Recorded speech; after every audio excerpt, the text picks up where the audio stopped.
আল্লাহ রাব্বুল আলামিন কোরআনুল কারীমের ভাষায় তিনি বর্ণনা করেছেন। বিসমিল্লাহির রহমানির রহিম। ওয়া মান ইউতি'ইল্লাহা ওয়া রাসূলা ফাউলাইকা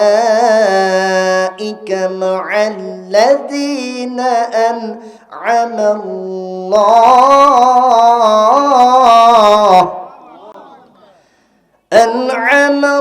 আল্লাহু আলাইহিম মিনান নাবিয়্যিনা ওয়াস-সিদ্দীকিনা ওয়াশ-শুহাদা'i ওয়াস-সালিহিন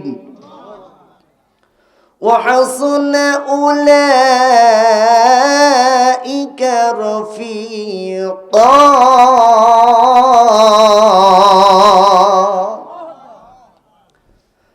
মহান আল্লাহ রাব্বুল আলামিন কুরআনুল কারীমের সূরাতুন নিসার 69 নম্বর আয়াতে কারিমায় জানায় দিলেন, ওয়া মান ইউতি'ইল্লাহা ওয়া রাসূলা ফাউলাইকা মা'আল্লাযীনা আন'আমা আল্লাহু আলাইহিম। যারা আল্লাহ এবং রাসূলের আনুগত্য স্বীকার করে নিবে, আল্লাহ এবং রাসূলের মুহাব্বতের তাবেদার করবে, আল্লাহ এবং রাসূলের একনিষ্ঠতা অর্জন করে দুনিয়াতে দিন পরিচালনা করবে, আমি আল্লাহ রব্বুল আলামিন জানিয়ে দিলাম, ঘোষণা করে দিলাম, ওই 4টা শ্রেণীর সম্মানিত ব্যক্তিদের সঙ্গে আর আল্লাহর বান্দাকে জান্নাতের ভিতর থাকার স্থান প্রাপ্ত করে দেব। 4 শ্রেণীর ব্যক্তিদের সাথে আল্লাহ তাআলা আপনাদের জান্নাতে থাকার স্থান প্রাপ্ত করবেন। কয় শ্রেণী? মনোযোগ আছে না অনুমনোযোগী হয়েছেন? কথাটা ভালো করে রাখেন। 4টা শ্রেণীর ব্যক্তি দুনিয়াতে সবচাইতে প্রথম সারিতে, যার উপরে আর কোনো সারি নাই, যার উপরে আর কোনো কাতার থাকবে না, এই 4টা শ্রেণী ব্যক্তির কথা এখানে বলা আছে। এবং দুনিয়াতে মানুষ আমরা এই 4টা শ্রেণী ব্যক্তিদের সাথেই কিন্তু থাকার মন মানসিকতা করে থাকি।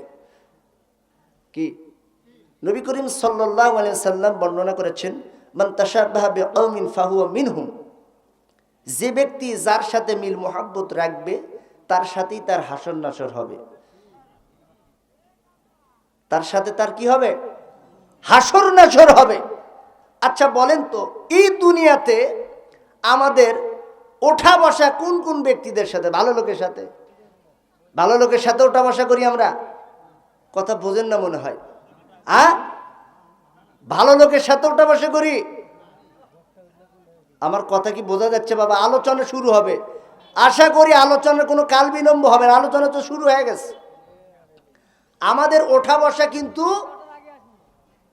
ভালো লোকের সাথে হয় না, মন্দভাষী লোকের সাথে বলে। যেমন চোর, গুন্ডে, লুচ্চে, বদমাশ, বাবাখোর, জেনাখোর, ইয়াবাখোর, ফেন্সিডিখোর, গাঁজাখোর, জঙ্গি বোনাকারী। কথা বলেন ঠিক কিনা? এই সমস্ত ব্যক্তিদের মাঝে আমাদের ওঠা বসা। অথচ নবী করিম সাল্লাল্লাহু আলাইহি ওয়াসাল্লাম বললেন, যে ব্যক্তি যার সাথে মিল মোহাব্বত রাখবে তার সাথে তার হাসর নাসর আল্লাহ করে দেবেন। সম্মানিত উপস্থিতি, একটু বোঝার চেষ্টা করবেন। যারা আল্লাহ এবং রাসূলের আনুগত্য স্বীকার করে নেবে, অন্তরের ভিতরে গেঁথে নেবেন, মহান আল্লাহ রব্বুল আলামিন জানিয়ে দিলেন তারাই হবে সবচাইতে গুণগতমান তাকওয়াবান ব্যক্তিবর্গ লোকেরা।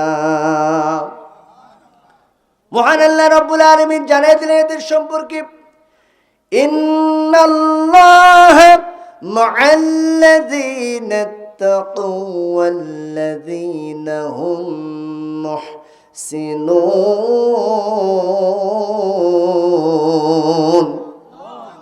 মহান আল্লাহ রাব্বুল আলামিন জানিয়ে দিলেন কোরআনুল কারীমের সূরাতুন নহলের 128 নম্বর আয়াত কারিমায় জানিয়ে দিলেন, ইন্নাল্লাহা মা'আল্লাযীনা তাকাউ, নিশ্চয়ই যারা তাকওয়া সহকারে কাজ করে, তাকওয়া সহকারে দিন পরিচালনা করে, ওয়াল্লাযীনা হুম মুহসিনুন, এবং ইহসান অনুযায়ী ভালো কাজ করে, ভালো আমল করে, আমি আল্লাহ রব্বুল আলামিন এই সমস্ত বান্দাদের কাছে সব সময় আমি তার জন্য থেকে যাই।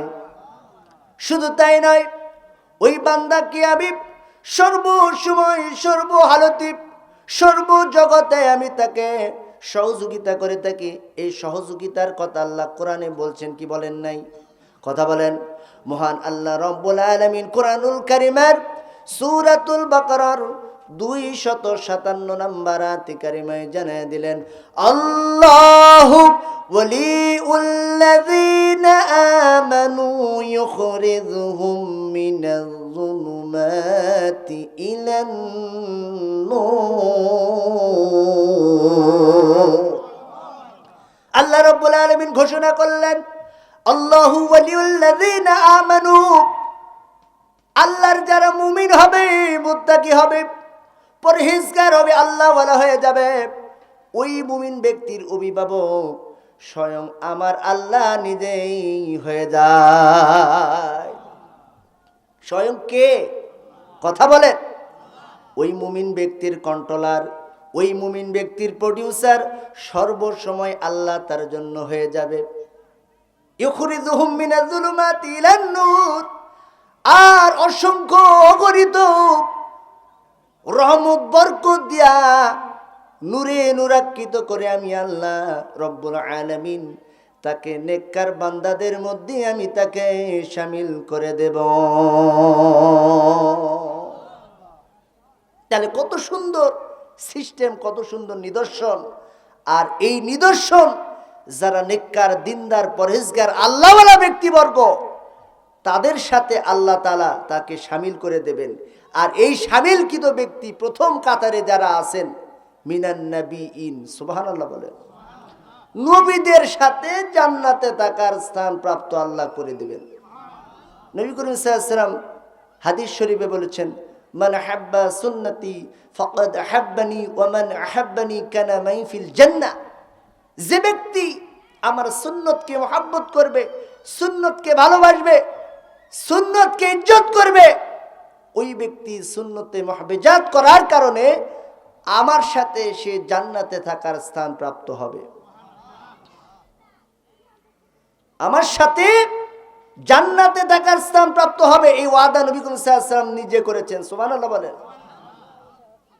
শুধু তাই নয়, নবী করিম সাল্লাল্লাহু আলাইহি ওয়াসাল্লাম হাদিস শরীফে বর্ণনা করেছেন, আনাস ইবনে মালিক রাদিয়াল্লাহু তাআলা আনহু قال قال رسول الله صلى الله عليه وسلم لا يؤمن أحدكم حتى أكون أحب إليه من والده وولده والناس أجمعين।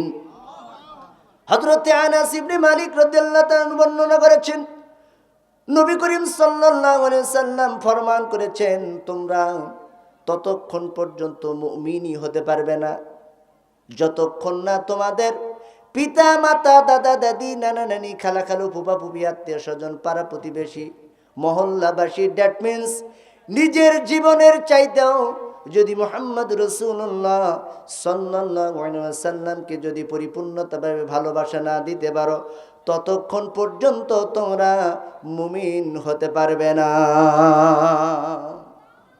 ততক্ষণ পর্যন্ত তোমরা কি হতে পারবে না? মুমিন হতে পারবে না।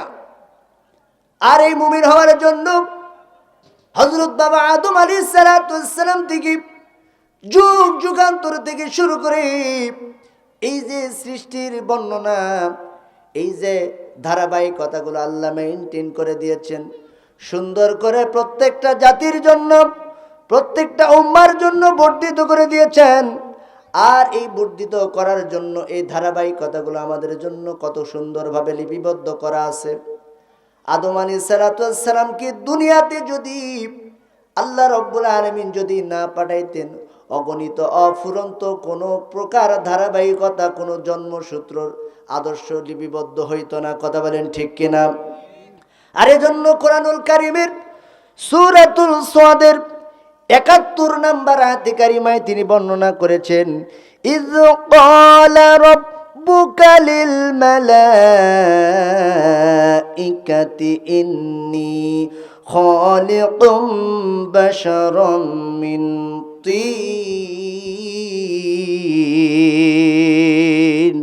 আল্লাহু আকবার বলেন।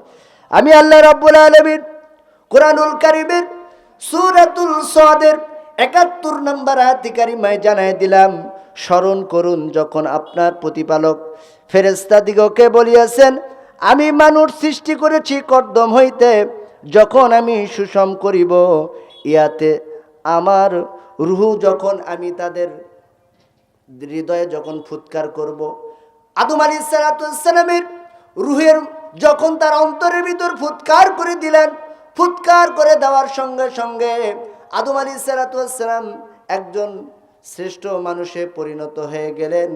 সমস্ত ফেরেশতাদিগকে সিজদা করতে বললেন, সমস্ত ফেরেশতাগণ সিজদা করলেন, কিন্তু একজন ফেরেশতা সিজদা করলেন না।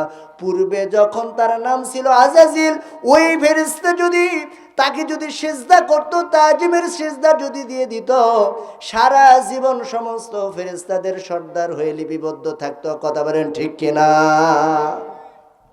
সমস্ত ফেরেশতাদের সর্দার হয়ে থাকতো। অথচ তিনি কি করলেন? তিনি সিজদা দিলেন না। ইল্লা ইবলিস, তিনি শয়তানের উপর নিন্দিত হয়ে গেলেন। ইবলিস শয়তান এবং আদমকে সিজদা দিতে তিনি কি করলেন? ইস্তাকবার, অস্বীকার করলেন। আল্লাহ তাআলা ঘোষণা করলেন, ওয়াকানা মিনাল কাফিরিন,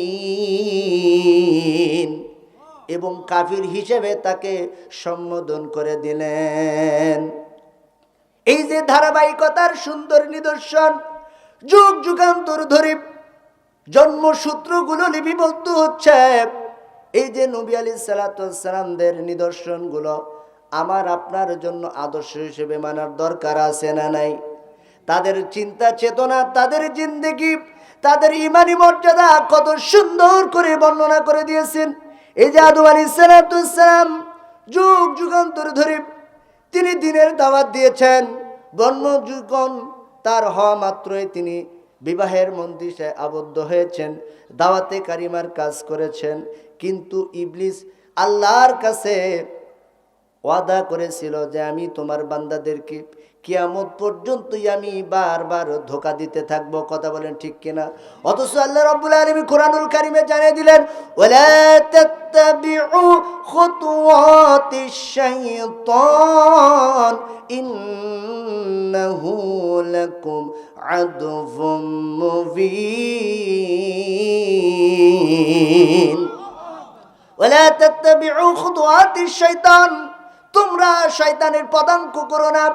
শয়তান যে কাজগুলা সমাজের ভিতর করে থাকে, শয়তান মানুষের মোহাব্বত ভালোবাসা নষ্ট করে, শয়তান স্ত্রী পরিবার পরিজনদের ভালোবাসা নষ্ট করে, আত্মীয় স্বজনদের ভালোবাসা নষ্ট করে, পাড়া প্রতিবেশীর ভালোবাসা নষ্ট করে। জোরে বলেন ঠিক কিনা?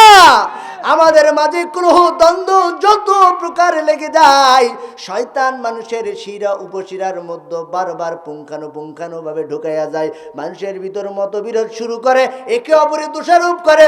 সলিমুদ্দি ভাই আজকে আমার সাথে খারাপ ব্যবহার ইউজ করেছে, কিন্তু সলিমুদ্দি ভাইয়ের জবান থেকে ইচ্ছা করে এই কথা বের হয় না। চিন্তা করতে পারে, ওই যে বসিরুদ্দি ভাই আপনাকে কারাল লেগে গেছে মারবে, কি রাগারাগি উঠে গেলে যায় না? কি ভুল বললাম বাবা? কারাল নিয়ে মারতে যায়। তে কারাল নিয়ে মারতে গেল, আসলে কি ওই বসিরুদ্দি ভাই ইচ্ছে করে গেছে? ওনার ঘাড়ে শয়তান ভর করছে।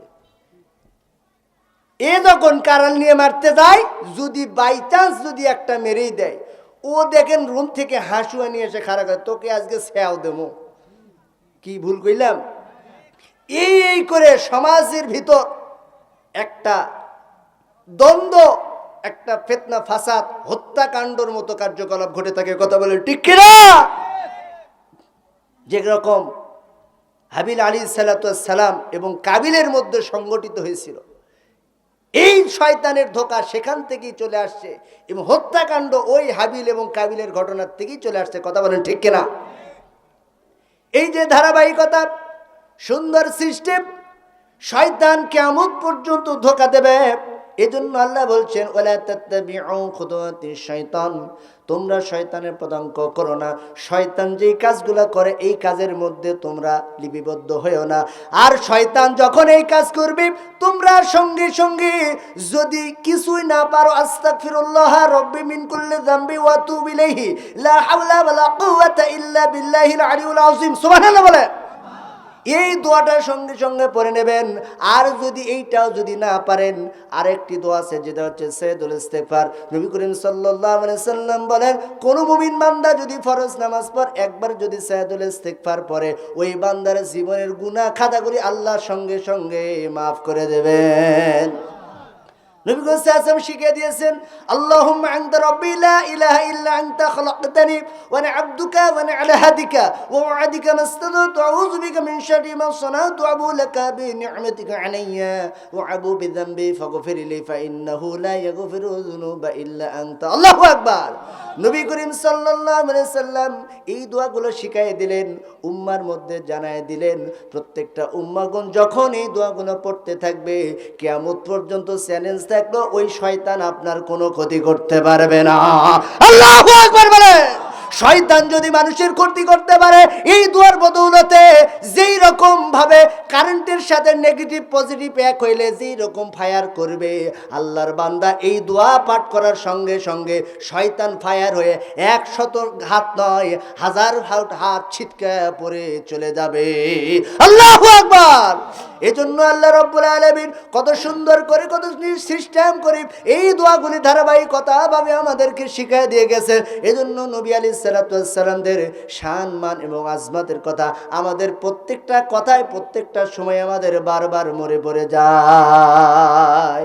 এজন্য ঠিক তেমনি আল্লাহ রাব্বুল আলামিন এই দুনিয়াতে থাকা অবস্থায় এক একটা নবীকে এক একটা সম্মান দিয়েছেন, এক একজন নবীকে এক একটা ইজ্জত দিয়েছেন, এক একটা নবীকে এক একটা কারামত দিয়েছেন। জোরে বলেন সুবহানাল্লাহ। এমন কোন নবী নাই যে তাকে পর্যন্ত কষ্ট ছাড়া কোনো কাজ এবং কোনো আমল আল্লাহ সরাসরি দিয়েছেন। কথা বলেন ঠিক কিনা? অনেক পরিশ্রম, অগণিত অফুরন্ত পরিশ্রম করে এই আমলগুলো তারা হাসিল করেছেন। আমরা একদিন নামাজ পড়লাম, একদিন আমলে বসলাম, কালকে থেকে কিছু কে বা হুজুর ফলই তো আসে না। তা গাছ যদি আজকে লাগান কালকেই কি ফল খাবার চাইবেন, এটা কোন আশা? হ্যাঁ, বিয়ে আজকে করছেন, স্ত্রীর সাথে আপনার মিলনও হচ্ছে, যদি মনে করেন কালকেই চলে হবি, কিয়ামত পর্যন্ত সম্ভব? কথা বোঝেন না নাকি? বাবা একটু ডিপেও গেলাম, তাতে কেউ মন খারাপ করেন না। সিক্রেট প্রশ্ন হলেও কথাগুলো জানার দরকার আছে না নাই? আমাদের কি এগুলো জানতে হবে, এগুলো বুঝতে হবে। এমন কোনো সিস্টেম নাই, এমন কোনো ধারাবাহিকতা নাই, এমন কোনো রুলস নাই। প্রত্যেকটা কথা মুক্তার দানার মতো নবীদের আদর্শ, নবীদের মহব্বত, নবীদের আদমত, নবীদের শান কোরআন সুন্নাহর আলোকে রাজ কায়েম করার জন্য, আল্লাহর এই দুনিয়ার জিন্দেগিতে মহব্বতের পাগলপারা হওয়ার জন্য প্রত্যেকটা সময় আল্লাহ এবং রাসূলের মহব্বতে কঠোর সাধনা করবেন, আল্লাহ এবং রাসূলের মহব্বতে ইবাদতে লিপিবদ্ধ থাকবেন।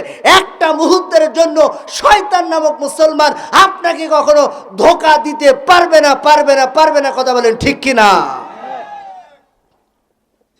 আপনাকে কখনো ধোঁকা দিতে পারবে না, আপনার কোনো ক্ষতি করতে পারবে না, যখন আপনি নিয়মের মধ্যে থাকবেন। আর নিয়মের বাইরে যখন আপনি চলে যাবেন, আপনাকে ধোঁকা দেওয়ার জন্য রেডি আছে। আপনি বাড়ি করবেন, আর এক ভাই কবি দেখছো হাই রে টেকা থোয়ার জায়গা পাচ্ছেন, কি কি ভুল বললাম বাবা?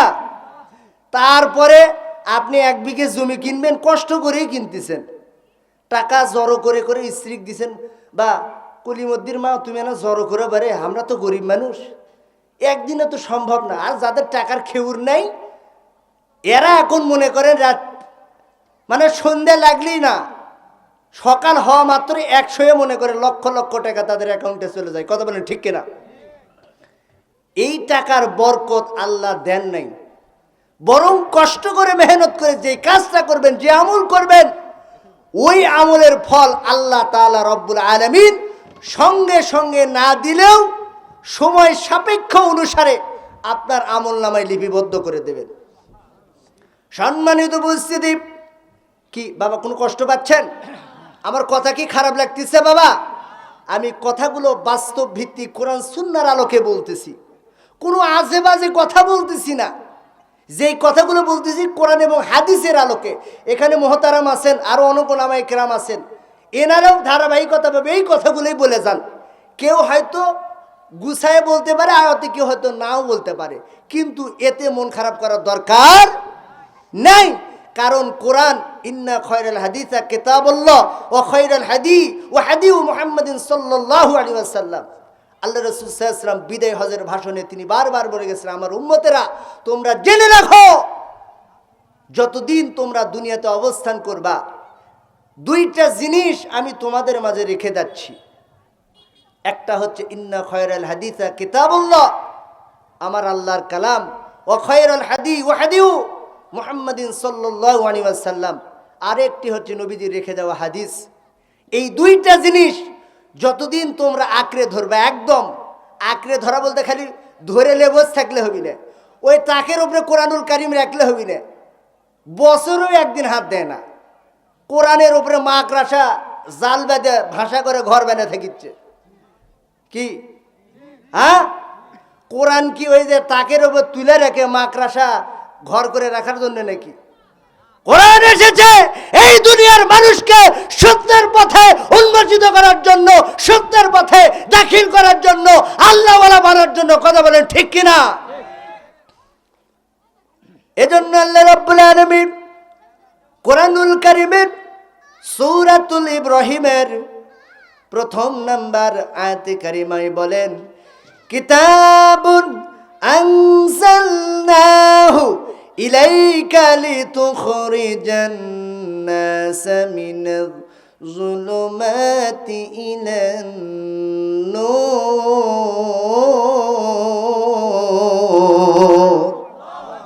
মহান আল্লাহ রাব্বুল আলামিন জানিয়ে দিলেন কোরআনুল কারীমের মধ্যে, কিতাবুন আনজালনাহু ইলাইকা লিতুখরিজান নাস, আমি এমন একটা কিতাব, আমি এমন একটা গ্রন্থ তোমাদের মাঝে নাজিল করে দিলাম।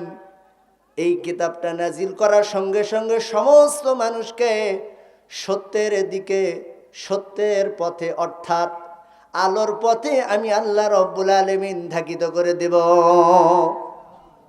কারণ ইসলামের মধ্যে যখন তুমি সুন্দরভাবে লিপিবদ্ধভাবে ঢুকে যাবা, আর ইসলামের মধ্যে প্রথম ঢোকা মাত্রই তোমাকে আল্লাহর কালামুল্লাহ হাকিমের দর্শগুলো দেওয়া হবে, আদর্শগুলো দেওয়া হবে। এই আদর্শের মহাব্বতে তোমার অন্তরটা আল্লাহ রাব্বুল আলামিন রহমত বরকত দিয়া ভরপুর করে দেবেন। আর যারা কুফরের পথে থাকবে, অন্ধকার পথে লিপিবদ্ধ থাকবে, কুফর হইতেছে কালো অন্ধকার, আর এই অন্ধকার পথ থেকে আলোর পথে ধাবিত করে দেওয়া, এই কোরআনকে সক্রিয়ভাবে অর্জিত করে নেওয়া আমার আল্লাহর জন্য ওয়াজিব হয়ে যাবে। এজন্য ইসলাম হচ্ছে আলো, কুফর হইতেছে কালো বা অন্ধকার। কোরআন মানুষকে অন্ধকার জগৎ থেকে আলোর পথে দাখিল করে দেন। জোরে বলেন সুবহানাল্লাহ। এজন্য এমন কোন নবী নাই যাদেরকে নিদর্শন দেওয়া হয়নি। তেমনি ইদ্রিস আলাইহিস সালাতু ওয়াস সালামকে আল্লাহ রাব্বুল আলামিন দুনিয়াতে জীবিত থাকা অবস্থায় আল্লাহ তাআলা জান্নাত জাহান্নামের কেমন নিদর্শন, কেমন গুণ ছিল তা স্বচক্ষে দেখিয়েছেন। ইদ্রিস আলাইহিস সালাতু ওয়াস সালামের কাছে আজরাইল মানুষের সুরতে উপস্থিত হয়েছেন। উপস্থিত হওয়ার পরে তাকে বিভিন্নভাবে পরীক্ষা করছেন, বিভিন্নভাবে তাকে সিস্টেমে তাকে এমন এমন কিছু বিষয় নিয়ে পরীক্ষা করছেন। কিন্তু তিনি তো সত্যনিষ্ঠ নবী ছিলেন। জোরে বলেন সুবহানাল্লাহ। তিনি একজন পণ্ডিত ছিলেন, একজন শিক্ষাবিদ ছিলেন। আল্লাহু আকবার। তিনি মানুষকে দর্শ দিতেন। ইদ্রিস আলাইহিস সালামের নাম ছিল পূর্বে আখনুক। আজকে ভালো করে শুনে নেন, ইদ্রিস তাহলে কিভাবে হলো?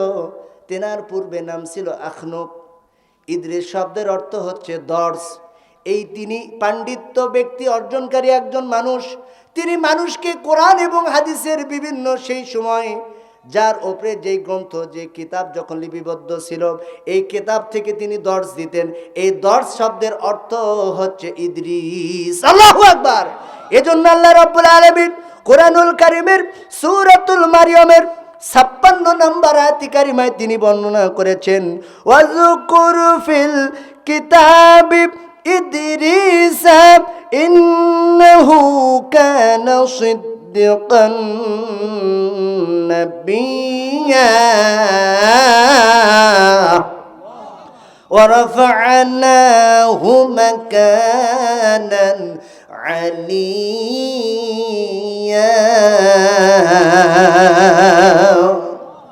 আমার আল্লাহ রাব্বুল আলামিন কোরআনুল কারীমের সূরাতুল মারইয়ামের মধ্যে আল্লাহ পাক রব্বুল আলামিন জানায় দিলেন, স্মরণ করুন ওই কিতাবে ইদ্রিসের কথা।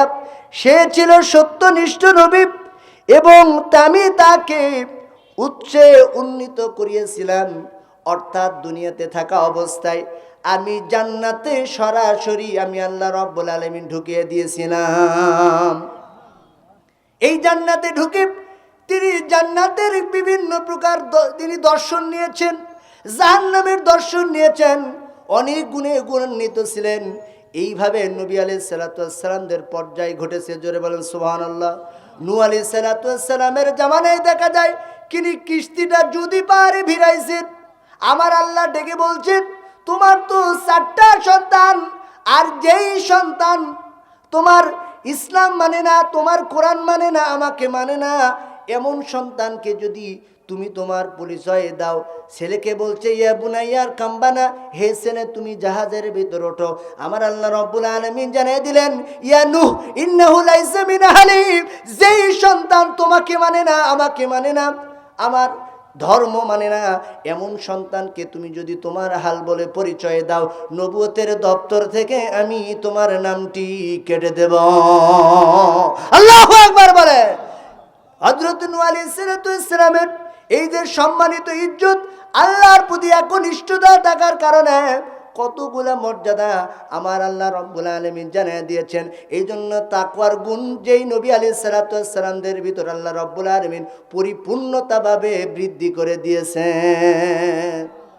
অথচ আল্লাহ রাব্বুল আলামিন কোরআনুল কারীমের সূরাতুল নূর 52 নম্বর আয়াত কারিমায় বলেন, ওয়া মাইয়ুতিইল্লাহা ওয়া রাসূলাহু ওয়া ইয়াখশাল্লাহা ওয়া ইয়াত্তাকি ফাউলাইকা হুমুল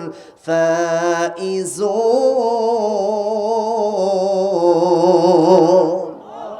আমার আল্লাহ রাব্বুল আলামিন বলেন, ওয়া মাইয়ুতিইল্লাহা ওয়া রাসূলাহু ওয়া ইয়াখশাল্লাহা ওয়া ইয়াত্তাকি, যারা আল্লাহ এবং রাসূলের আনুগত্য স্বীকার করবে, আল্লাহ এবং রাসূলের তাবেদারি করবে, ওয়া ইয়াখশাল্লাহা ওয়া ইয়াত্তাকি, আর তাকওয়া অবলম্বন করবে, তাকওয়ার গুণ নিয়ে দিন পরিচালনা করবে, আমার আল্লাহ রাব্বুল আলামিন জানিয়ে দিলেন, ফাউলাইকা হুমুল ফাইজুন। আর আল্লাহ তাআলার নাফরমানির কাছ থেকে দূরে থাকবে, আল্লাহ তাআলার নাফরমানির কাতার থেকে দূরে থাকতে হবে। কথা বলেন ঠিক কিনা? নবী আলাইহিস সালাতু ওয়াস সালামদের সাথে জান্নাতে থাকার মন মানসিকতা আমাদের পয়দা করা দরকার আছে না নাই? যারা জান্নাতি হবেন তারা সব সময় কোরআন এবং হাদিসের আলোকে চলবেন। এই মাহফিলকে বেয়াদবি করবেন না, ইচ্ছে করে যাইবেন না। আমার বাবাজিরা, আমি কিন্তু জাতে মাতাল তালে ঠিক, আপনারা ইচ্ছা করে চলে যাবেন। ওই রকম জোরাতালি দিয়ে কথা বলার আমার শক্তি নাই। এখানে ওলামায়ে কেরাম আছেন, বড় মোহাব্বত করে আমাকে দাওয়াত দিয়ে নিয়ে এসেছেন। আমি আপনাদের মাঝে জোরাতালি দিয়ে কথা বলতে পারবো না। যতক্ষণ কথা বলবো কোরআন এবং হাদিসের আলোকে, আপনারা এই এলাকার অনেক মানুষ আছেন, সম্মান দেবেন, ইজ্জত দেবেন। কারণ আল্লাহ তাআলা নবী আলাইহিস সালাতু ওয়াস সালামকে অসংখ্য অগণিত অফুরন্ত নিয়ামত দিয়ে ভরপুর করে দিয়েছেন। নবী করিম সাল্লাল্লাহু আলাইহি সাল্লামকে সাহাবায়ে কেরাম কত প্রকার ভালোবাসতেন। একজন সাহাবী এমন পরিমাণ ভালোবাসা দিয়েছেন, ওই সাহাবীর ভালোবাসার সম্মান আমার আল্লাহ রাব্বুল আলামিন সঙ্গে সঙ্গে তাকে বরাদ্দ করে দিয়েছেন। হযরত জাবির রাদিয়াল্লাহু তাআলা আনহু নিদর্শনের কথা একটু যদি বুঝতে যান, হযরত জাবির রাদিয়াল্লাহু তাআলা আল্লাহ রাসূল সাল্লাল্লাহু আলাইহি সাল্লামের দরবারে উপস্থিত হইলেন, হাজির হওয়ার পর নবী করিম সাল্লাল্লাহু আলাইহি ওয়াসাল্লামকে জিজ্ঞাসা করতেছেন, ইয়া রাসূলুল্লাহ, ইয়া হাবিবাল্লাহ, আমার খুব মনের আশা, আপনি যদি আমার বাড়িতে একটু যদি তাশরিফ নিতে, আমি আপনাকে নিজ হাতে আপনার মেহমানদারি একটু করতে চাই। সুবহানাল্লাহ বলেন। আমাদের এলাকা মেহমানদারিতেও করা আবার অনেকে ভয় করে। কি ভুল বললাম? অনেক ওলামায়ে কেরাম আপনারা অনেক জায়গা থেকে দাওয়াত দিনে আসে, হুজুর আমার মসজিদে না জুমা পড়া লাগবে বাবা। কি ভুল বললাম? খুব আফসোস লাগে আমাদের। এগুলো কিন্তু পরীক্ষিত বাবা, কেউ মন খারাপ করবেন না। আলেম ওলামারা বড় কষ্ট করে, আমরা যারা আলেম ওলামা আমাদের কিন্তু ওই শান সৈকত রাজকীয় পরিবেশে কিন্তু আমরা লেখাপড়া শিখি নাই। কমি মাদ্রাসাতে এনারা লেখাপড়া শিখছে, আমরা আলিয়া ঘরানার মানুষ, কিন্তু আমরাও কিন্তু এই ভাইদেরকে সম্মান করি, ইজ্জত করি, ভালোবাসি। এমনকি কওমি ঘরানা অনেক বড় বড় আলেম আমাদের ওস্তাদ। সুবহানাল্লাহ বলেন। কেন? আমরা তাদের কাছে কিতাব পড়েছি, আমরা তাদের কাছে সহবত নিয়েছি, আমরা নুরানি প্রশিক্ষণ দিয়েছি। এই যে মহব্বত ভালোবাসা, মান কি কমে? কথা বলেন, মান কি কমবে? তাতে কি হবে? বেড়ে যাবে। সুবহানাল্লাহ বলেন। এই যে এনারা খেদমত দেওয়ার জন্য মসজিদে, জুমা মসজিদে আসেন, কিংবা সারা মাস এনারা সাপ্তাহিক জুমার আলোচনাগুলো করে থাকেন, বিদায় লগ্নে হুজুর বাড়িতে যাবি, দেখবেন আপনার বাড়িতে ভালো মন্দ খাবার যেতটুকুই হয়, কিন্তু হয় না, ওই বাড়িতে দেখবেন হুজুরের আর দাওয়াত হয় না। যদি কেউ মরে বা কেউ যদি বিয়ে শাদী হয়, তখন হুজুরের দরকার। কথা বলেন ঠিক কিনা? তো এতই যদি বোঝো, মরা আর ধরার বিয়ে শাদীকে হুজুরকে, ওই যে একজন চাষ টলে বলতেছে, শালা হুজুরের সাথে সব শালা খারাপ। হুজুরেরা কি সবাই কি? কথা বোঝা যাচ্ছে? উচ্চারণ করলো খারাপ। তা আমি এখন রাস্তার মধ্যে যাচ্ছিলাম, একটু স্টে করলাম, কি ভাই কি একটা যেন শব্দ উচ্চারণ করে, হুজুরেরা সবাই খারাপ। তো ভাই আপনার কি হচ্ছে, আবার খারাপের কি দেখলেন? কয় ভাই আমার বাড়িতে একটা বদনাম হচ্ছে, সেই হুজুর তার রায় দিছে। তো ভাই আপনার বদনামে বাড়িতে যদি বদনাম হয়, সেটা যদি কোরআন সাপেক্ষে, হাদিস সাপেক্ষে যদি একটা রায় দেয় বা সামাজিকতা মেনটেন করে যদি রায় দেয়, এটা আপনি মুসলমান হিসেবে মেনে নেওয়া ফরজ। কি হ্যাঁ? তো হুজুর এত খারাপ কেমনে হলো? আপনি যেই হুজুর খারাপ বলতেছেন, আপনি কি আপনার আকলকে একবার জিজ্ঞাসা করছেন? আপনার আকলকে একটু কি তালাশ করছেন?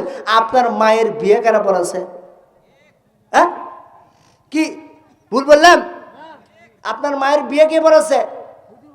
না হুজুল্লাহ, আপনাদের মধ্যে এক মোল্লা মুলসিরা হয়তো পড়াছে, মোল্লারা পড়াইছে। হ্যাঁ, হুজুর পড়াছে, আলহামদুলিল্লাহ বলে। তাহলে যেই হুজুর যদি আপনার মায়ের যদি বিবাহ পড়ে থাকে, আপনি যেই ভাষাটা উচ্চারণ করলেন, তাহলে শব্দের ভাষাটা আপনার মায়ের উপরে পড়বে। কথা বলেন ঠিক কিনা? কারণ আপনার মায়ের যে বিয়ে হুজুরই পড়াছে, ফতোয়া বিভাগে গেলে ওই কথাই আগে আসবে। দেখেন আলোচনা হতে হতে টাইমও চলে যাচ্ছে।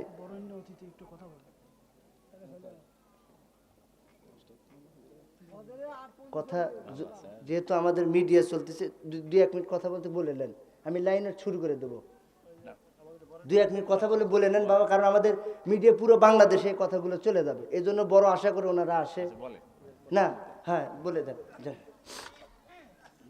একটু আপনারা জিকির করেন, লা ইলাহা ইলাহা লা ইলাহা লা ইলাহা ইল্লাল্লাহু মুহাম্মাদুর রাসূলুল্লাহ সাল্লাল্লাহু আলাইহি ওয়াসাল্লাম। এজন্য নবী করিম সাল্লাল্লাহু আলাইহি ওয়াসাল্লাম বলছেন, আলহামদুলিল্লাহ আমাদের অতিথি মহোদয়, বরণ অতিথি, ওনার নাম আলিমুর রাজিম, উনি এই মাহফিলের সম্মানার্থে আল্লাহ এবং রসুলের মহাব্বতে 3000 টাকা দান করে, জোরে বলেন মারহাবা। আল্লাহ তার দানখানা খুব মঞ্জুর করে নেন, জানি মানে বরকত দেন, ইমানি হালতে তাকে চলার মতো তৌফিক, জোরে বলেন আমিন।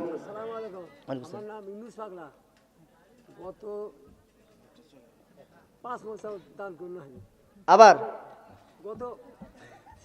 আগামী সবার জন্য ইউনুস ভাই আগামী সবার উপলক্ষে 5 মণ সাউল। জোরে বলেন মারহাবা।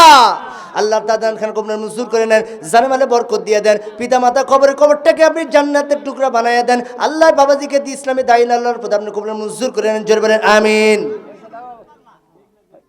বাবা হয়ে গেছে, একটু সাইডে যান না, কথা বলি। দোয়া হবে ইনশাআল্লাহ, এর মধ্যে হয়ে যাচ্ছে তো বাবা, করে দিলাম তো ভাই। বলেন সমস্যা নেই, আপনি বিরক্ত করেন না। তো আলেমরা হচ্ছে নবীদের ওয়ারিস। ইন্নাল উলামাউ ওয়ারাসাতুল আম্বিয়া। জোরে বলেন আল্লাহু আকবার। নিশ্চয়ই আলেম হচ্ছেন নবী করিম ওয়ারিস। এই জন্য নবী করিম সাল্লাল্লাহু আলাইহি ওয়াসাল্লাম তিনি যে আদর্শ মোতাবেক আলেম ওলামারা চলেন, এই আলেম ওলামাদেরকে তাজিম করা, তাদেরকে সম্মান করা, তাদেরকে ইজ্জত করা নবী করিম সাল্লাল্লাহু আলাইহি ওয়াসাল্লাম সবচাইতে বেশি খুশি হন। জোরে বলেন সুবহানাল্লাহ।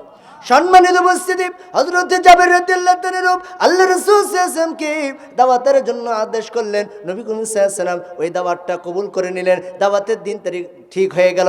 দাওয়াতের জন্য তিনি তার কাছ থেকে বিদায় নিয়ে নিজ গৃহে আসলেন। ছোট্ট একটা ছাগল ছিল, এই ছাগলটা তিনি জবাই করেছেন। কি করেছেন? নবীজির সম্মানে জবাই করে দিয়েছেন। এই ছাগলটা জবাই করে গোশত টুকরা টুকরা করলেন, টুকরা টুকরা করে ভুনা করার জন্য সব কিছু তৈরি করে নিচ্ছেন। এমতো অবস্থায় হযরত জাবের রাদিয়াল্লাহু তাআলা নূর দুইটা সন্তান ছিল। ছোট্ট সন্তান এই ছাগলটার সাথে একটু খেলাধুলা করত। ছোট্ট সন্তান যখন দেখে এই ছাগলটা তার কাছ থেকে নাই, বড় ভাইকে জিজ্ঞেস করতে বলতেছে, ভাইজান এই ছাগলটা আপনি কি করেছেন? আমি ছাগলটা দেখতে পারতেছি না কেন? বড় ভাই বলতেছে, আজকে আমাদের বাড়িতে রাহমাতাল লিল আলামিন জনাবে মুহাম্মদ রাসূলুল্লাহ সাল্লাল্লাহু আলাইহি ওয়াসাল্লাম তাশরীফ নেবেন, তার মহব্বত ওই ছাগলটা জবাই করা হয়েছে। ছোট্ট মানুষ যখন কোনো বাবা মার কাছে বায়না ধরে, তখন কিন্তু সেই কাজটা করে না দেওয়া পর্যন্ত ক্ষান্ত হয় না। কথা বলেন ঠিক কিনা? ছোট মানুষের বিবেক বুদ্ধি আল্লাহ তাআলা যতটুকু করে দিয়েছেন, ওই জ্ঞানের বিবেক বুদ্ধির উপরে তারা লিপিবদ্ধ আছেন। কথাগুলো একটু ভালো করে মনোযোগ দিয়ে শুনবেন। নবীর মোহাব্বত কারে বলে? রে মুসলমান, একবার যদি অন্তরের ভিতর ওই নবীর মোহাব্বত যদি একবার যদি পয়দা হয়ে যায়, কোশ্চিন কালেও আল্লাহ এবং রাসূলের মোহাব্বত ছাড়া অন্য কোনো পন্থা সে কখনো চলবে না। আল্লাহু আকবার। নবী করিম সাল্লাল্লাহু আলাইহি ওয়াসাল্লাম দাওয়াতের জন্য কবুল করলেন। এইদিকে বাড়ির কাজকর্ম করছে। ছোট্ট সন্তান বড় ভাইকে বলছে, ভাইজান আমার ছাগলটা কিভাবে জবাই করেছে, কোন জায়গায় জবাই করেছে একটু যদি দেখিয়ে দিতা। বলতেছে বাড়ির পিছনে জবাই করা হয়েছে। বাড়ির পিছনে গিয়ে বলে এই জায়গায় রক্ত পড়ে আছে, এই জায়গায় জবাই করেছে। ছোট্ট ভাই বলতেছে কিভাবে জবাই করছে এইগুলা, এটা আমাকে দেখাইয়া দিতে হবে। বড় ভাই চিন্তা করলো এটা তো দেখানো সম্ভব না। ছোট্ট ভাই বায়না করেছি, বুঝাইতে পারছি না, বাধ্য হয়ে সে জবাই করার নমুনা দেখাবেন। ভিতর থেকে ছুরি নিয়ে চলে আসছেন।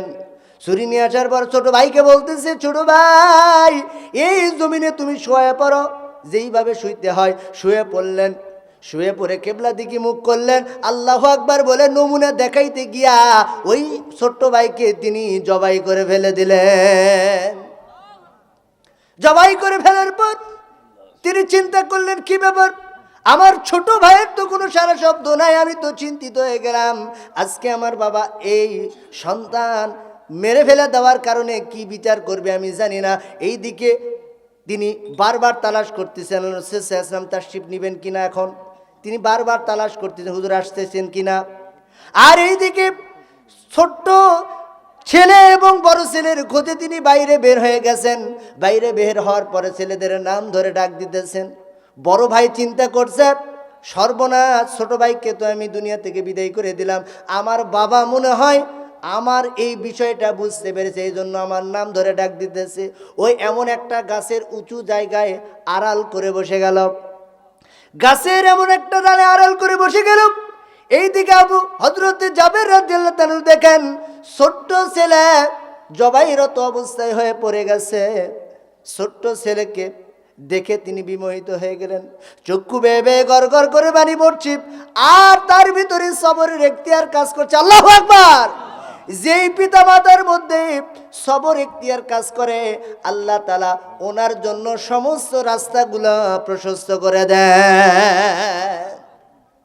সন্তান মারা গেছে, তার ভিতর কতখানি ধৈর্য, তিনি সুন্দর করে কাঁধে উঠাইয়া নিয়ে বাড়িতে গেলেন। বাড়িতে নিয়ে যাওয়ার পর স্ত্রী থেকে হাউমাউ করে কেঁদে উঠলেন। এবার হযরত জাবের রাদিয়াল্লাহু তাআলা বলছেন, স্ত্রী আজকে কোনো তোমার কান্নার দিন নয়, আজকে এমন একজন মহামানব আমার বাড়িতে তাশরিফ নেবে, এর মুহাব্বতের চাইতে আমাদের সন্তান বেশি দামি না। আল্লাহু আকবার। আমাদের সন্তান আল্লাহ যতদিন হায়াত রেখেছে ততদিন ছিল, এর বেশি কিছু করলে তো হবে না। আজকে তুমি একটা কাজ করো, আমাকে একটা কম্বল দাও। সন্তানকে পাশের রুমে শায়িত করলেন এবং বড় ছেলেকে খোঁজার জন্য বাইর হইলেন। বড় ছেলেকে ডাক দিতেছেন, বড় ছেলে চিন্তা করছে সর্বনাশ, বাবার কাছে যদি ধরা পড়ি তাহলে তো আমি নির্ঘাত মারা পড়ে যাব। বাবা মনে হয় আমার এই ছোট ভাইকে হত্যা করার ঘটনাটা বুঝতে পেরেছে, অতএব আমার আর কোনো নেক্য রক্ষা নাই। ওই বড় ভাই চিন্তা করলো, এখান থেকে লাফ দিয়ে যদি আমি দৌড়াতে পারি তাহলে অবশ্যই বেঁচে যাব। লাফ দেওয়ার মন মানসিকতা পয়দা করে ওই গাছ থেকে এমন জোরে লাফ দিয়েছে, লাফ দেওয়ার কারণে এমন একটা জায়গায় আঘাতপ্রাপ্ত হয়ে দুনিয়া থেকে সেই বড় ভাইটাও বিদায় হয়ে চলে গেল।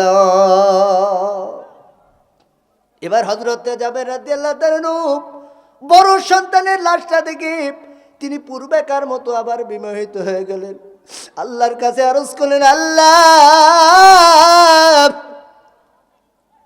এমন কি পরীক্ষা আপনি নিচ্ছেন, তারপরেও আমার ভিতরে অগণিত অফুরন্ত ধৈর্য দিয়েছেন, অগণিত মহাব্বত দিয়েছেন। এমন নবী আমাদের মাঝে বাড়িতে আজকে তাশরিফ নেবেন, এই নবীর মায়ে মহাব্বতের চাইতেও আমার দুইটি সন্তান কিছু না। আল্লাহু আকবার। যেই নবীর আগমনে যদি আপনি ধন্য হন, খুশি হন, যেই নবীর মেহমানদারিতে যদি আপনি খুশি হন, এর চাইতে বড় নিয়ামত আর কিছু হইতে পারে না। নবী করিম সাল্লাল্লাহু আলাইহি সাল্লাম তিনি তাশরিফ নেবেন, এদিকে বড় সন্তানের শোকে তিনি কাতর হয়ে পূর্বেকার মতো ওই সন্তানকেও ঘাড়ে করে নিয়ে স্ত্রীর কাছে গেলেন। স্ত্রী আবারও হাউমাউ করে বললেন, এবারও তিনি স্ত্রীকে দমায়ে দিলেন, গো স্ত্রী আজকে তুমি কান্নো কেন করো? আজকে কান্নার দিন নয়, আজকে রাহমাতাল লিল আলামিন আমাদের বাড়িতে তাশরিফ নেবেন, এনার চাইতে বড় খুশির বিষয় আর কিছু নাই। আল্লাহু আকবার। এনার চাইতে বড় চিন্তার বিষয় আর কিছু নাই। অতএব তুমি কান্না করো না, তোমার কোনো টেনশন নাই, তোমার কোনো চিন্তা নাই। আল্লাহ যেইটা করেন এইটাই সবচাইতে মোর মঙ্গল। কথা বলেন ঠিক কিনা? আল্লাহ তাআলার মঙ্গলজনক বিষয় আমাদেরকে মাঝে বুঝতে হবে। আল্লাহ তাআলার মঙ্গল, আল্লাহ তাআলার ফয়সালা আমাদেরকে জানতে হবে, মানতে হবে।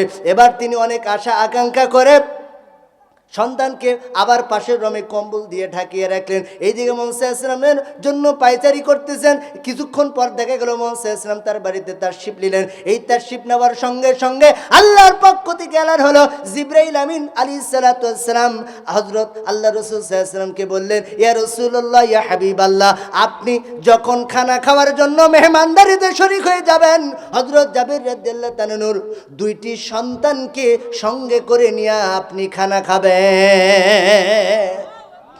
আচ্ছা, এটা কি সম্ভব? কথা বোঝেন না নাকি? সম্ভব। আল্লাহ চাইলে সম্ভব। খালি ঈসা আলাইহিস সালাতু ওয়াস সালাম মানুষকে জিন্দা করতে পারেন তা নয়, আমার নবী মুহাম্মদ রাসূলুল্লাহ সাল্লাল্লাহু আলাইহি ওয়াসাল্লামের উপরেও এই রকমের পাওয়ার। মুসা ইসলাম কথা বলতে দেরি, আল্লাহর পক্ষ থেকে আসতে দেরি হইতো না। সুবহানাল্লাহ বলেন।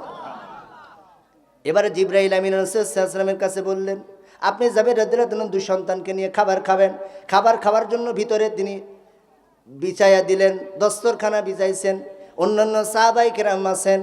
এবার আল্লাহ রাসূল সাল্লাল্লাহু আলাইহি ওয়াসাল্লাম জাবের রাদিয়াল্লাহু তাআলা উদ্দেশ্য করে বলতেছেন, তোমার সন্তান দুইটা কই? ওই সন্তানদেরকে নিয়ে আসো, ওই দুই সন্তানকে পাশে রেখে আমি খানা খাইতে চাই। ওইবার হুজুর পাক সাল্লাল্লাহু আলাইহি ওয়াসাল্লামকে বলতেছে, হুজুর আপনি খানা দ্রুত গতিতে শেষ করে নেন, আমি আপনার মহাব্বতে আমার সন্তানকে আমি একটু পরে ডাকবো। বলতেছে, না ও জাবের, তোমার এই দুই সন্তানকে খানা খাওয়ার জন্য আল্লাহ তাআলা জিবরাইল আমিনের মারফতে আমাকে ফরমান জানিয়েছে। এবার চক্ষু বেয়ে বেয়ে গড়গড় করে পানি পড়ে জাবের উদ্দেশ্য করে বলতেছে, জাবের তুমি আজকে কেন কান্না করছো? আজকে তো তোমার কান্নার দিন হওয়ার কথা না। বলবে, হুজুর কি বলবো আর দুঃখের কথা, আমি আপনার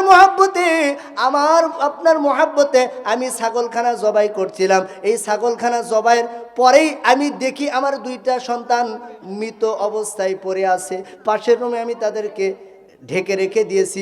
এবার বলতেছি কোন রুমে? বলতেছি হুজুর পাশের রুমে। চলো আমি তোমার সন্তানদের কাছে একটু যাব। সন্তানদের কাছে যাওয়া মাত্রই আল্লাহ তাআলার হুকুমে বলল, এই জাবের রাদিয়াল্লাহু তাআলা দুটি সন্তান, তোমরা আল্লাহর হুকুমে জিন্দা হও। আল্লাহর হুকুমে সঙ্গে সঙ্গে তারা জিন্দা হয়ে আল্লাহ রাসূল সাল্লাল্লাহু আলাইহি ওয়াসাল্লামের সাথে মেহমানদারিতে শরীক হলেন। এবার খাওয়া দাওয়ার পর হাড্ডি গুড্ডিগুলা যা জড়ো করে রেখেছিলেন, ওই জড়ো করার অবস্থার উপরে, ওই হাড্ডির উপরে আল্লাহ রাসূল সাল্লাল্লাহু আলাইহি ওয়াসাল্লাম বরকরি হাত দেওয়া মাত্রই পূর্ণ অঙ্গ একটা ছাগলে পরিণত হয়ে গেল। আল্লাহু আকবার। আমার ভাইরা একটু চিন্তা করে দেখুন, নবীর মুহাব্বত, নবীর আজমত, নবীর মুহাব্বত ভালোবাসা কোন ব্যক্তির মধ্যে যদি একবার যদি বিদ্যমান হয়ে যায়, দুনিয়া এবং আখিরাত তার জন্য আমার আল্লাহ রব্বুল আলামিন প্রশস্ত করে দেবেন। এজন্য আল্লাহ রব্বুল আলামিন কোরআনুল কারীমের সূরাতুল বাকারার 62 নম্বর আয়াতে কারিমায় বলেন, মান আমানা বিল্লাহি ওয়াল ইয়াউমিল আখির ওয়া আমিলা সালিহান ফালাহুম আজরুহুম ইনদা রাব্বিহিম ওয়ালা খাউফুন আলাইহিম ওয়ালা হুম ইয়াহজানুন। আমার আল্লাহ রাব্বুল আলামিন বলেন, মান আমানা বিল্লাহি ওয়াল ইয়াউমিল আখির, যারা আল্লাহর প্রতি ঈমান আনবে, ওয়াল ইয়াউমিল আখির, আখিরাত দিবসের প্রতি ঈমান আনবে, আখিরাতের জন্য দুপোটা চোখের পানি ফালাইয়া আল্লাহ তাআলার কাছে রোনা জারি করবে, আরজ করবে, ফালাহুম আজরুহুম ইনদা রাব্বিহিম, আল্লাহর পক্ষ থেকে ওই সমস্ত বান্দাদেরকে আল্লাহ তাআলা মহা পুরস্কারে তাদেরকে ভূষিত করবেন। আর দুনিয়া থেকে যাওয়ার আগে আল্লাহ বলবেন, লা খাউফুন আলাইহিম, তোমাদের কোনো চিন্তা থাকবে না। মৃত্যুর সময় আল্লাহ তাআলার জান্নাতি ফেরেশতা তাদের নাকের ভিতর মিশক আম্বরের সুঘ্রাণ ভরিয়ে দেবেন। সুবহানাল্লাহ বলেন। নেককার ব্যক্তির সম্মান, নেককার ব্যক্তির মৃত্যু কত সম্মানিত হয়। আল্লাহ বলছেন, লা খাউফুন আলাইহিম, তোমাদের কোনো ভয় নাই, ওয়ালা হুম ইয়াহজানুন, আর তোমাদের কোনো টেনশন থাকবে না, তোমাদের কোনো চিন্তা থাকবে না। মৃত্যুবরণ করার সঙ্গে সঙ্গে উত্তম জান্নাত তোমাদের রেডি হয়ে যাবে। জোরে বলেন সুবহানাল্লাহ। এজন্য জান্নাত কামাই করার জন্য, আল্লাহ এবং রাসূলের মুহাব্বত হওয়ার জন্য আমাদের কমপক্ষে 5টা গুণ আমাদের মধ্যে থাকার দরকার আছে না নাই? নবী করিম সাল্লাল্লাহু আলাইহি ওয়াসাল্লাম বলছেন, লা তাযুলু কদম ইবনি আদম হাত্তা ইসআলু আন খামসিন, আন উমরিহি ফীমা আফনাহু ওয়া আন শাবাবিহি ফীমা আবালাহু ওয়া আন মালিহি মিন আইনা ইকতাসাবাহু ওয়া ফীমা আনফাকাহু ওয়া মা আমিলা ফীমা আলিমা। রাহু তিরমিজি, মিশকাত, মিরকাত, আশহাদুল উম্মাত, মুসনাদ আব্দুর রাজ্জাক ওয়া গায়রা যালিকা 40 কিতাবান সহিহা। আল্লাহ রাসূল সাল্লাল্লাহু আলাইহি ওয়াসাল্লাম এই হাদিস শরীফে বলছেন, কিয়ামতের দিন তোমরা 5টা বিষয় যদি জলদি ভাবে উত্তর না দিতে পারো, ততক্ষণ পর্যন্ত তোমরা জান্নাতে যেতে পারবে না। কয়টা? 5টা বিষয় প্রশ্নের উত্তর দিতে হবে। 1 নাম্বার উত্তর, তোমার এত সুন্দর সুঠাম দেহ দিয়েছিলাম, তোমার এত সুন্দর জীবন আমি দান করেছিলাম, এই সুন্দর জীবনের দ্বারা তুমি এই জিন্দেগিটা তুমি কিভাবে অতিবাহিত করেছো? কথা বলেন, কিভাবে অতিবাহিত করেছো? বয়স তোমার অনেকগুলো হয়ে গেছে, এখন তুমি কি করছো? বলতেছে, হুজুর তাও যায়, বিড়ি খাইতে খাইতে বীর 5 আমন একদম থেতলে ফেলাই দিছে। কথা বলেন ঠিক কিনা? তারপরে হুঁশ হয় নাই। 2 নাম্বার গুণ, তোমাকে আমি যৌবনের যে শক্তি দিয়েছিলাম, এই যৌবনের শক্তি দ্বারা তুমি কোন কাজে ব্যয় করেছো? ওয়ালা তাকরাবুজ জিনা ইন্নাহু কানা ফাহিশা, তোমরা জিনা ব্যভিচারের কাজে লিপিবদ্ধ হয়েও না। ইন্নাহু কানা ফাহিশা, নিশ্চয় এটা একটা অশ্লীল বদভ্যাস যা তোমাদেরকে ধ্বংসের পথে দাখিল করে দেবে। কথা বলেন ঠিক কিনা? এই যৌবনের শক্তি তোমরা কোথায় ব্যয় করেছো? 3 নাম্বার, তোমাকে যে আমি সম্পদ দিয়েছিলাম, এই সম্পদ থেকে তুমি যে অর্থ, এটা কোথায় ব্যয় করেছো? দিয়েছিলাম। 4 নাম্বার, কোথায় তুমি তাই ব্যয় করেছো? আমাদের ব্যয় করার রাস্তা আমরা খুঁজে পাই না। আল্লাযীনা ইউকিমুনাস সালাতা ওয়া মিম্মা রাযাকনাহুম ইউনফিকুন।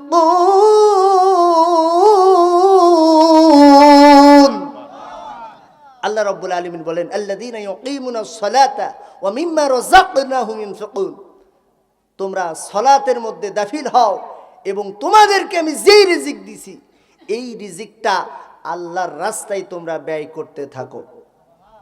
এবং ব্যয় করার সর্বপ্রথম ধাপ যেই জায়গাতে ব্যয় করতে হবে সেটা হচ্ছে আল্লাহর ঘর, মসজিদ।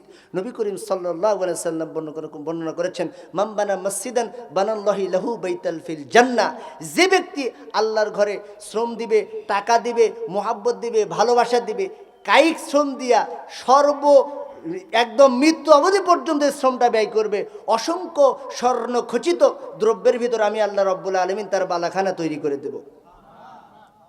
এরপরে মাদ্রাসা, এরপরে ধর্মীয় যত দূরই যেই কাজগুলো আছে এই কাজগুলোতে বেশি বেশি দান করতে হবে। কথা বলেন, এই দান করলে কি হয়? as-sadaqatu taraddul bala wa tajidu fil umr। দান সদকার মাধ্যমে আল্লাহ তাআলা সমস্ত প্রকার বালা মুসিবত দূরীভূত করে দেন। এই যে ধান লাগাছেন 1 বিঘা, কয় বিঘা? কথা বোঝা যাচ্ছে? ধান কয় বিঘা লাগাইছেন? ধরেন 1 বিঘা। দেখা যাচ্ছে বড় আশা করে সার, পাউচ, সেচুনি থেকে শুরু করে যত কিছু দেওয়া দরকার দিলেন, কিন্তু ধানের মধ্যে দেখা যাচ্ছে সিটে ধান পাকা, একদম সেমিলার ধানের মতোই পেকে গেছে। মনে করবেন কালকেই কাটেলে এসে ঘর তরমু সুনিরের মা কম যে তুই তাড়াতাড়ি পাটা ট্রেস নাই ঢিকিত মারাই দে। এখন তো আর ঢিকি আর পাটা নেই, ওই আগেকার মতো আর জাতা দিয়ে তো আর সাইজ করা লাগে না, খালি মেলত যে খালি ভাঙবি আর খালি কবি না করতে আল দে খার ঘুমপার। কথা বলেন ঠিক কিনা? অথচ যদি যাইয়া দেখেন যে আপনার এই 1 বিঘা ধান সিটেই পরিণত হয়ে গেছে, তখন কি করবেন? কিছু করার আছে? আছে, আছে। তখন আপনি চিন্তা করবেন যে হুজুর তো বলছিল as-sadaqatu taraddul bala wa tajidu fil umr। দান সদকার মাধ্যমে আল্লাহ তাআলা বালা মুসিবত দূরীভূত করে দেন। এই যে দান আপনি করবেন বড় আশা করে, মহাব্বত করে, আপনাকে কিন্তু আমি জোর করে নিচ্ছি না বাবা দান। আমার যতদিন আমি মাহফিলে, আমার প্রায় 10-12 বছর হলে মাহফিলে ছাত্র জামানা থেকে কথা বলি, প্রত্যেকটা দিনই কথা বলতে হয় আপনাদের মেহমানে। এই যে কথাগুলো কণ্ঠ বসে যায়, অনেক কষ্ট করে আপনাদের কাছে সেবা সহযোগিতা দিয়ে, জোর করে কোনোদিন আমি কোনো মাহফিলের দান নেই না। রাজশাহীর একটা গত বছর প্রোগ্রাম করে গেছি, আমি চিন্তাও করিনি ওই রকম টাকা, এমনকি আম্মা দানের স্বর্ণ পর্যন্ত দিয়ে মহব্বত করতেছে।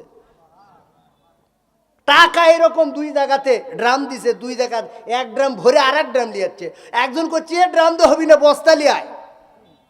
বড় ধানের বস্তা, বড় বড় বস্তা, 2.5 মণ 3 মণের 2.5 মণের যে বস্তা ওটা নিয়ে হবি না। তাছাড়া টাকা দেওয়া দেখলে কিসের মহব্বতে? কথা বলেন, আল্লাহ এবং রসুলের মহব্বতে তারা, আল্লাহর পথে নবীর মহব্বতে তারা দান করতেছে। সুবহানাল্লাহ।